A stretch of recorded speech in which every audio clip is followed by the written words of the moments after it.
ကျွန်တော်ဗယံမရာပြစ်စလက်ခက်စီးမဲ့ကမ်းမဲ့သုံးဆွဲနေကြတဲ့ပလတ်စတစ်တွေအကြောင်းကြည့်လိုက်ကြအောင်ပါအားလုံးပဲမင်္ဂလာပါကဘာပေါ်ကထူးထူးဆန်းဆန်းအကြောင်းအရာတွေကိုအမြဲမပြတ်တင်ဆက်ပေးနေတဲ့ကျွန်တော် channel လေးကနေပြန်ပြီးတော့ကြိုဆိုလိုက်ပါတယ်1950ခုနှစ်မှာစတင်အသုံးပြုလာခဲ့တဲ့ပလတ်စတစ်တွေဟာသုံးလို့လဲကောင်းအသုံးလဲဝင်တာကြောင့်တစားတဲ့တစားပုံများတဲ့ပမာဏတွေနဲ့ထုတ်လာခဲ့ကြပါတယ်2021ခုနှစ်တစ်နှစ်ထဲထုတ်လုပ်ခဲ့တဲ့ပလတ်စတစ်ပမာဏက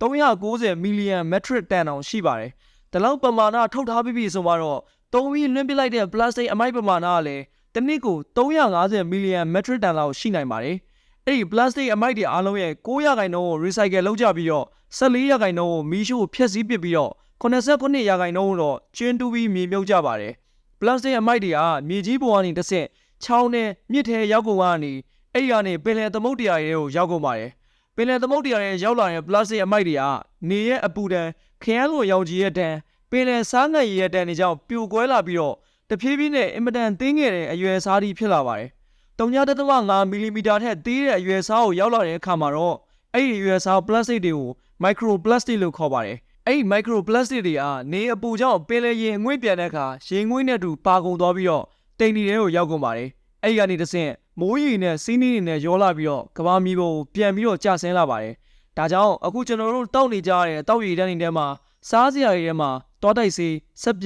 ြအလားကုန်ပစ္စည်းတွေထဲမှာမိုက်ခရိုပလတ်စတစ်တွေကိုစပြီးတော့တွေ့နေကြရပါပြီ။ဒါတင်ပဲလားဆိုတော့ပင်လယ်ရေတွေကရေတတဝါတွေရဲ့တစ်ရှူးတွေဆဲရီတွေကိုလည်းမိုက်ခရိုပလတ်စတစ်တွေရောက်ကုန်ပါတယ်။အဲ့ဒီရေတတဝါတွေကိုလူတွေကဖန်ဆားကြတာကြောင့်လူတွေရဲ့ခန္ဓာကိုယ်တွေကိုလည်းမိုက်ခရိုပလတ်စတစ်တွေရောက်ကုန်ပါတယ်။အဲ့ဒီကနေဘယ်လောက်ထိတောင်ဆိုးလာလဲဆိုရင်လူတွေရဲ့သွေးတွေထဲမှာပါမိုက်ခရိုပလတ်စတစ်တွေကိုတွေ့နေကြရပါပြီ။ပလတ်စတစ်အမိုက်ပြဿနာကုန်းပေါ်မှာနေမကဘဲနဲ့ရေထဲမှာလည်းအတော်ကိုဆိုးဆိုးဝါးဒုက္ခပေးနေတာမျိုးပ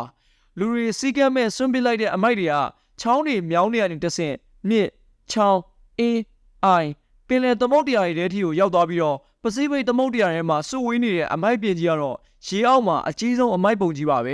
တခြားအမိုက်တွေကပင်လယ်ရေစီးကြောင်းနဲ့အတူလိုက်ပါစီးမျောပြီးတော့အချိန်တိုင်းဆွေးမြေ့ပျက်စီးသွားကြပေမဲ့ပလတ်စတစ်ပစ္စည်းတွေကတော့တော်တော်နဲ့မပျက်စီးပဲနဲ့အကြီးအသေးအမုံမွားတွေဖြစ်ကျွင်းကြံနေတတ်ပြီးတော့တဘာဝပတ်ဝန်းကျင်ကိုအကြီးအကျယ်ဒုက္ခပေးပါတယ်ငါးပန်းပိုက်အောင်အစနဲ့ညှိပြီးလိတ်တွေလက်ပိုင်းတွေဒုက္ခရောက်ကြလို့ပင်လယ်ငက်တွေငါးရီယာပလတ်စတစ်အပဲ့စားတွေကိုအစာမတ်ပြီးစားကြပါတယ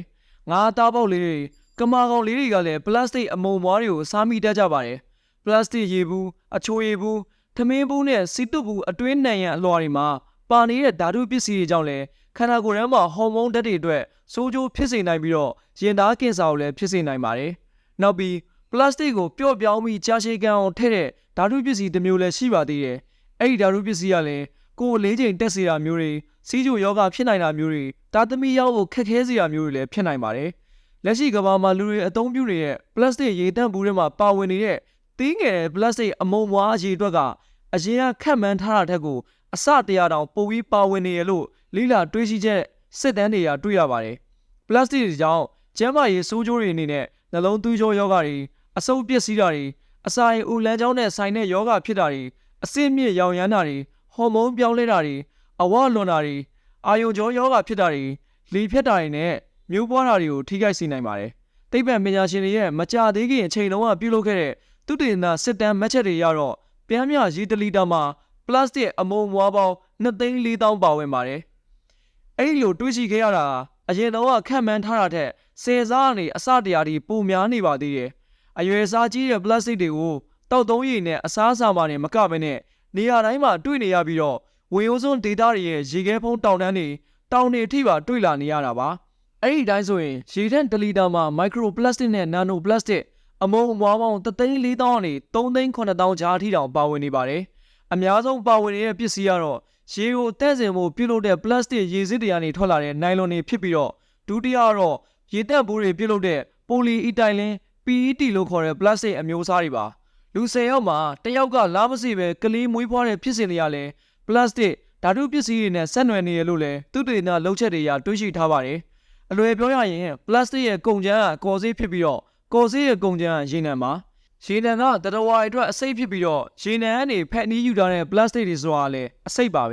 ဲဒါကြောင့်မိုက်ခရိုပလတ်စတစ်တွေကိုရှူနေရတောက်နေရစားနေရတဲ့ကျွန်တော်တို့တွေကနေရင်ထိုင်ရင်နဲ့ပဲယောဂတွေဖြစ်ကြ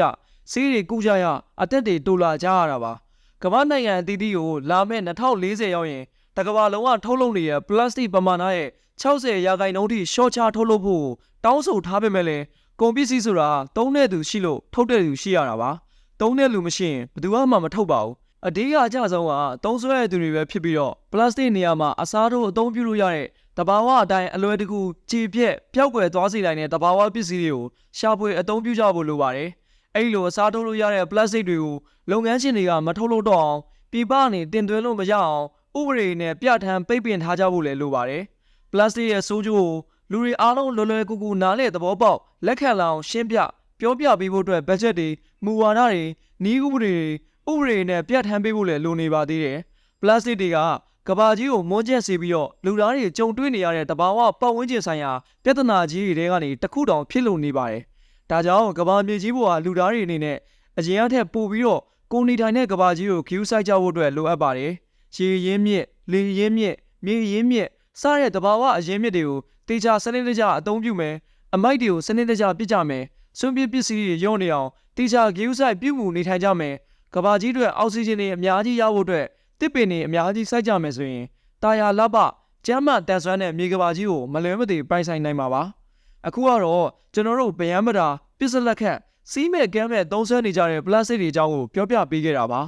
အခုလိုမျိုးစိတ်ဝင်စားစရာကောင်းတဲ့အကြောင်းတွေကိုအမြဲတမ်းကြည့်ချင်နေဆိုရင်တော့ page ကို like and follow လုပ်ထားပေးပါအဆုံးထိကြည့်ရှုပေးခဲ့ကြတဲ့ပရိသတ်တယောက်ချင်းစီတိုင်းကိုလည်းကျေးဇူးအများကြီးတင်ပါတယ်နောက်ဗီဒီယိုတွေမှာပြန်လည်ဆုံတွေ့ကြပါမယ်